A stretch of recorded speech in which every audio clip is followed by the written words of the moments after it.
Hello, hello, hello. It's Keita Williams, founder and chief strategist of Successfully. Successfully is an elite accountability practice, so that makes me your personal professional butt kicker. And what do we do here? What do we do here? I help coaches get their first 20 clients in 12 months or less. That's what I do. You ask me what I'm doing all day, that's what I do. Also, I'm giving a full I Dream of Jeannie vibe with my outfit. It's a romper with a haram pant and cutouts on the thighs and cutouts in the arms. I'm kind of feeling myself today. And I did a little blue mascara and eyeliner for you all. I hope you can see that level of detail at home. But that's not why we're here. I want to just thank you for joining me. I'm so excited to see your faces in the places. Excited to welcome you to this community. If you're new here, we are a coaching practice and we support coaches and consultants with growing their businesses. So they have the option of leaving their corporate jobs, and usually about 20 clients will do it for you. With a strong enough pipeline like that, you know how to generate business and you can feel confident with leaving your job. And so, the opposite of fear is not courage, it's confidence, because sometimes you still got to do stuff scared. So I want you to have the confidence to make the best choices for you and your business. So we have a couple of announcements before we get into everything. Again, I want to welcome you to this community. And like I said, we are really here to support our part-time coaches and consultants with getting those 20 clients in 12 months or less, so that you have options. I want you to have options. We have live coaching every Monday. We have content throughout the week. We always have special gifties for you and freebies and tools and resources to really help you grow. We want to make sure that this is a safe space, but also that you can get what you need to grow your practice. A friendly reminder that everyone in this community has a personal concierge. You have a personal concierge. So if your first name begins with the letters A through M as in Mary, Sai is your concierge. So Sai, if you could just wave at the people. And if your first name begins with the letters N through Z, N is in Nancy and Z is in zebra, Vanessa is your personal concierge. So look for friend requests from them and also look for messages from them as well. So make sure that you connect with your personal concierge if you have specific questions, if you want to learn more about what we do here at Success Bully, or if you want to grab a strategy session with me, please reach out to your personal concierge and they can make that easy as pie for you. All right. So today, we've been having conversations all about money, and I want to kind of pivot that conversation to go a little further than money, but some of the challenging conversations that you have to have when you have naughty clients. Now, I want to believe that we all have amazing clients and that we're doing amazing work and we love our clients. We love them all. At this point in my career and in my business, I can confidently say I love my clients. I absolutely adore them, each and every one, whether they're a one on one client or they are in our group coaching. I love every one of them. They are amazing to work with. And I am so grateful that I have amazing clients. Not to say that they all were that way. Not to say they are all amazing. I have had some naughty clients. I've had some naughty clients along the way. And so, you stay in this long enough, eventually you will have naughty clients, right? And so I want to just remind you that if you haven't had one yet, good for you, but eventually you will. And so it's better to be prepared, stay ready than get ready, you know? So I want to just kind of give you some best practices, a few tips on how to deal with those naughty clients. Um, and know that it happens. It happens. You're not alone. It's no reflection upon who you are and the value you put out there. So don't get frustrated if you come across these scenarios in your career. They're bound to happen, but don't let it let you make don't let these naughty clients make you feel that you're less than, or that your coaching is not valuable, or your what you offer as a consultant aren't valuable to them. Let's just keep all of that in mind, that this is more of a reflection on them than you. So when I think of naughty clients, there are three types that kind of come up for me. And there is the underperformer. So there's the underperforming client. There are the slow pay, non-paying clients. And then there are the clients that the fit has changed. The fit has changed, right? So I want to start with the underperforming clients. Let's start with the underperforming clients because I think that's the easiest to address. Underperforming clients. So I think that the important thing to always remember is that while you can share strategies and suggestions and best practices and have a whole step by step program laid out for your clients, you could have it broken down into 20 easy steps. And with 2-minute videos, with beautifully designed worksheets, live coaching calls, office hours, everything they could possibly need. What you can't do is the work for them, right? So we can't do the work for them. Whether we're coaches or consultants, and I see this a lot with consultants, that they need the client to provide them with access or provide them with information or visibility, and the client just doesn't do it, and so it makes it impossible to do their jobs, right?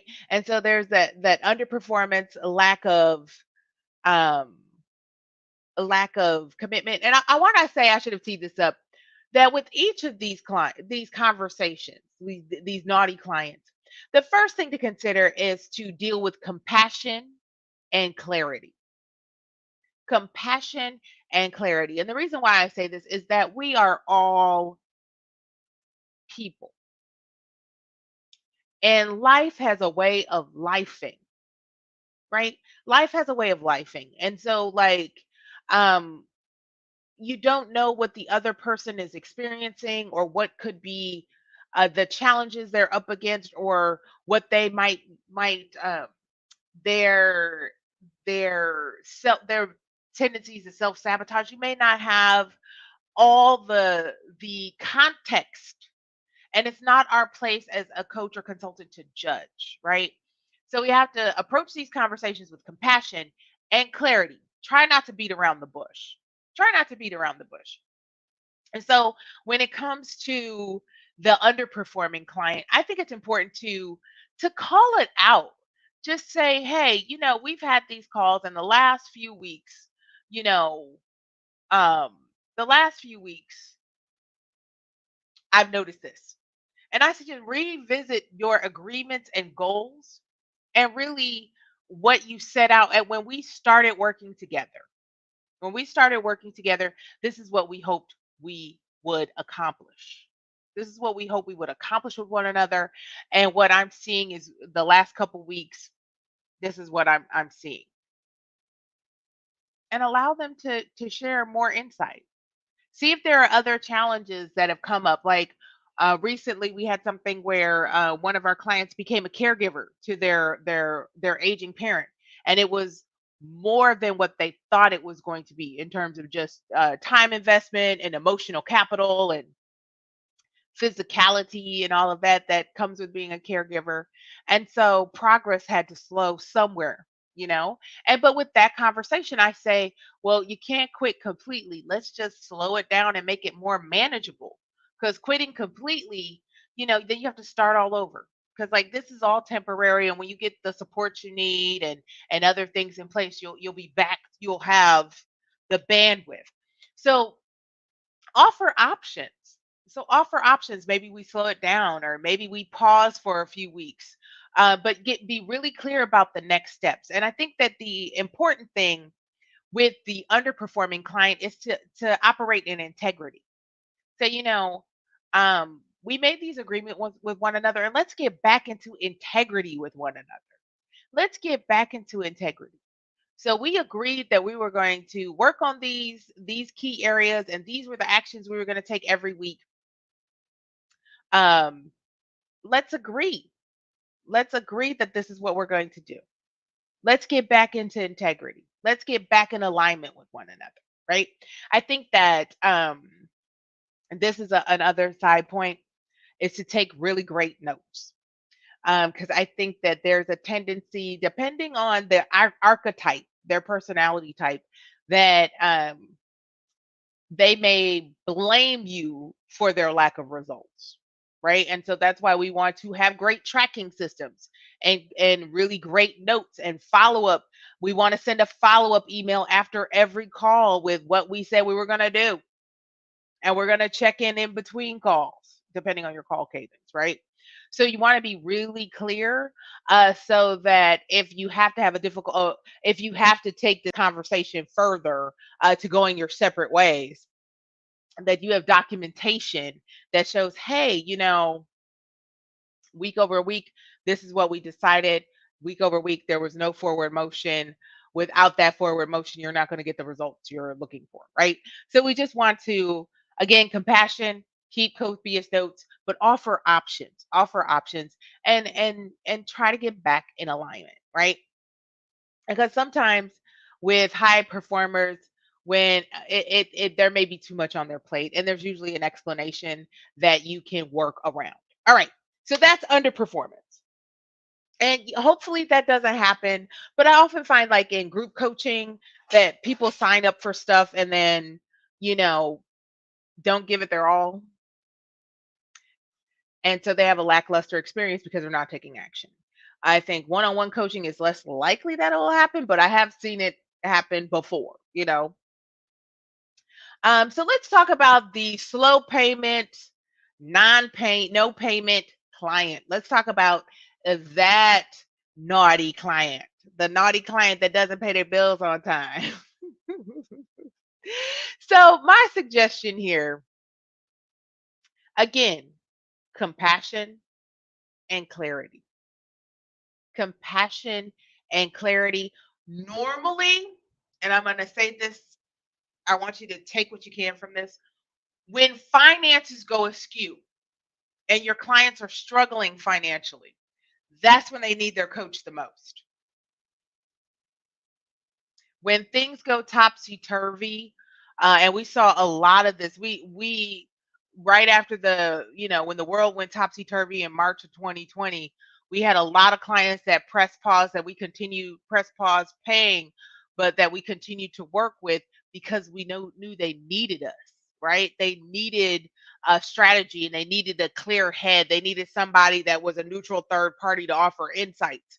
And so I want you to check in with your client that um, when finances are challenging or there's something comes up, that you're clear with them, that that they may need you now more than they did when everything was hunky dory with their money, right?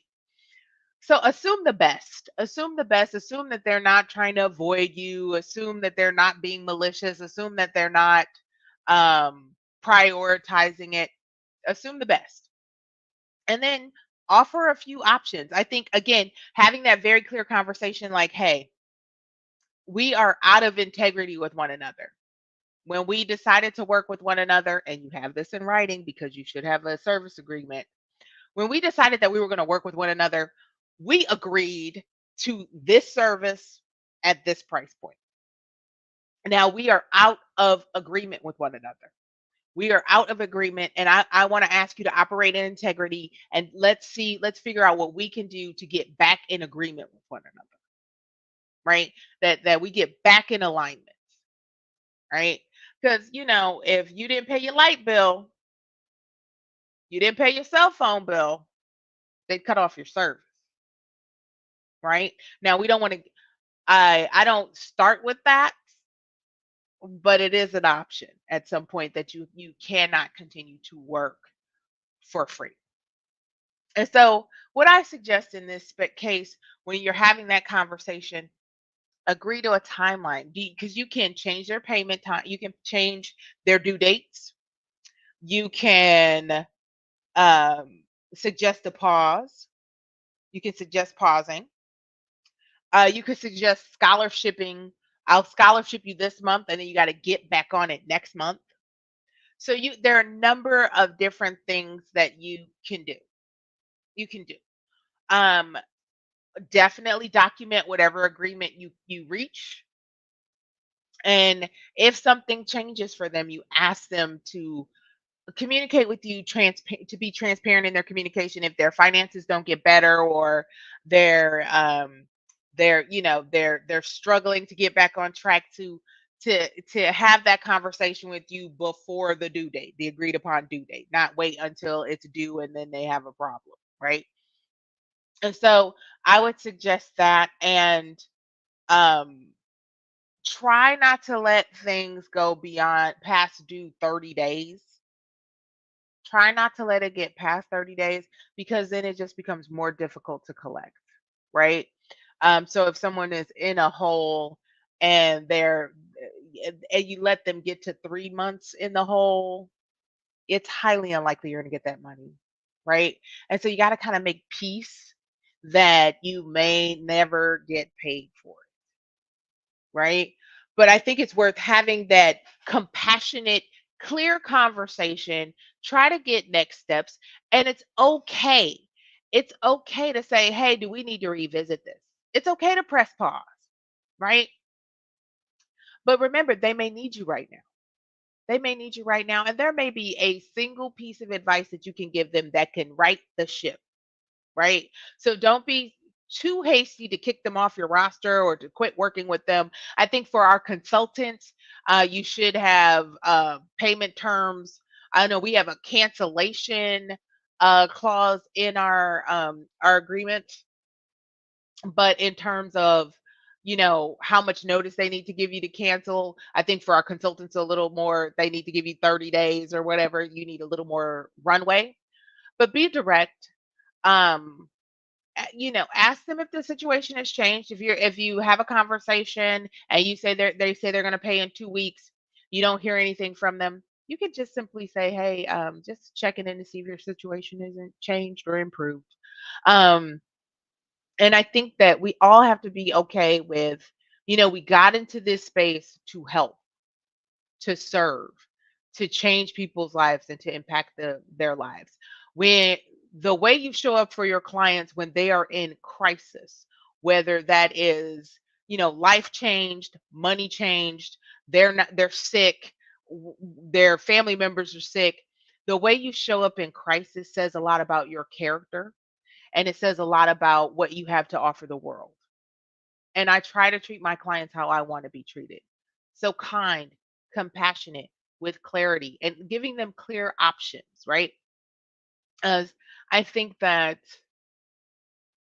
one of our clients that we had like issues with payments ended up being one of our biggest referral sources because we were so kind and compassionate during that time that she just referred us a lot of business, knowing that she couldn't pay just yet. She made sure we got paid somehow, you know? And so like compassion, clarity, I definitely would at a certain point, don't let yourself get taken advantage of, right? So there is a certain point where you have to say, this isn't getting any better. Let's figure out what to do next. Like I don't want you to get into too deep of a hole. Let's press pause. Okay? The final um the final type of client, that naughty client um that I've seen or that I, have experienced is the fit change. And so, we've had a few clients, and some of them have been clients that stayed with us for a while, where suddenly, they achieve a certain level, a certain goal, and then they want to do something else, right? And that's something else outside of your fit, right? And so they're no longer a good fit for you. or we've seen this one too, where they've grown to be so big that they're outside of our area of expertise, and we have to refer them to better resources. Um, or like we had a client that had a service-based business that then wanted to start offering products. I don't really work with a lot of products, a lot of direct to consumer products, so it's not something that I enjoy, you know. um and so there are things that you just have to, when the fit changes, you have to have that conversation again. It's like, hey, we've done some phenomenal work with one another. We've done some phenomenal work with one another, but it sounds like, from what I've heard, you want to go down this pathway. You want to start producing this type of stuff, and this fall, I would love to continue working with you, but this falls out of my reach. So I'd love your thoughts on how you'd like to proceed. Do you want to continue working with mindset and time management, the things I do really well, or do you want me to refer you out to someone who works in your area, who works in your area? And so again, compassion and clarity, and give them the option. Now, the last thing I want to cover. And so we talked about the underperforming client. We talked about the slow pay, no pay client, and we talked about the client that's not that the fits change. So they've changed directions, or they want to pursue something else, and they're no longer a fit for your area of expertise. Okay, so we have the clarity and compassion. What about when it's time to fire them or go your separate ways? We don't have to go as far as firing them. When I think about, like, that conversation, it doesn't have to be difficult, and it's not like you're um breaking up with a longtime lover, where you have to consider a lot of emotions. But when it's time to go your separate ways, the first thing I always say is check your service agreements. Make sure that you are really clear on um where things lie. Practice this conversation whenever you have to have a difficult conversation. Practice the lead in at least, but listen for context clues. Um, you can go back to, here's what we agreed to. Here's what's happening. Here's what I noticed. Or, like, if your client is always canceling their coaching call, canceling and rescheduling, they're not doing their work and they're canceling and rescheduling. You can say, you've canceled and rescheduled 5 times. 60% of the time you have not completed your work. I want you to have like hard data going into this conversation. So that's again why I say your tracking and your notes are really important.